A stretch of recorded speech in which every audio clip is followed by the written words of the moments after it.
Mackin House Museum, the name and title notwithstanding, is actually more accurately a heritage house. So the house was built in 1909, and it's an Edwardian structure. It reflects Edwardian architecture, and it was the original house for the sales manager for the Fraser Mills. And this is located in Coquitlam, in British Columbia, in what we call Heritage Square, which is a beautiful square at the corner of King Edward and Brunette.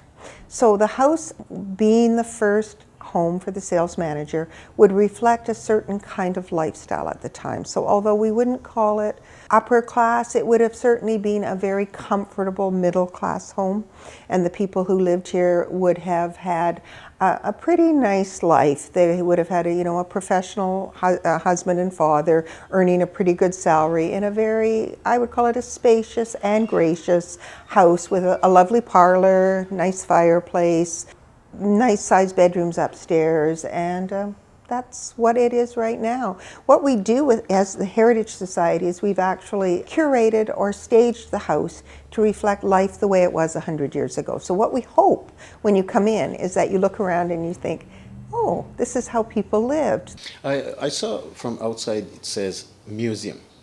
Is it really a museum? I would say no.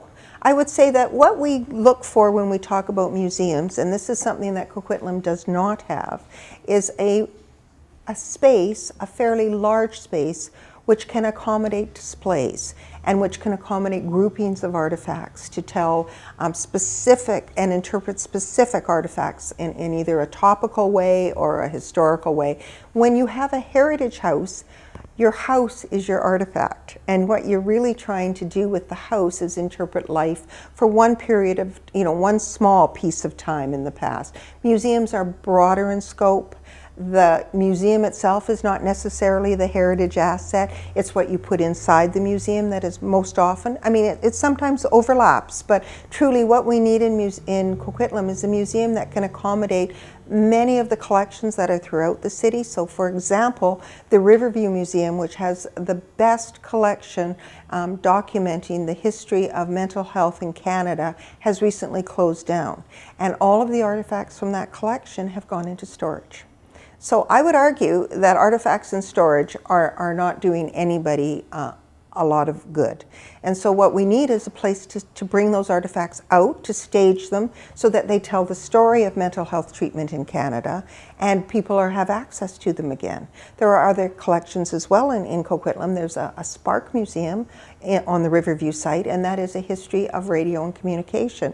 And we could have a whole piece of a Coquitlam museum that could showcase that. And there's many other ways that it can be done. I mean, part of the artifacts that we have stored in our basement could be used to tell the story of the Fraser Mills site, for example. What kind of equipment did they use? What was life like for the workers and the families when they came here in 1909? I mean, this was very much at the time a francophone community. Many of the workers came from Quebec. They were encouraged to come from Quebec. They were promised land and lumber to build the houses, and we have a very unique history and story to tell here. So that's why we need a museum in Coquitlam. We need some place to showcase all of the bits of our history, not just one heritage house. Yes. Coquitlam is a big enough city that it's time. Yes. I think it really is time that we think about what the legacy is for people who have lived here for a long time, but how do we tell our story to the people who are new to our community? How do they understand where they're moving and where they're coming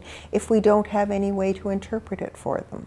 And this is why so many small towns and cities in BC have museums. Surprisingly small towns, they may have a population of 10,000 and they'll have a fantastic museum. I don't think that cultural venues and museums are a frill.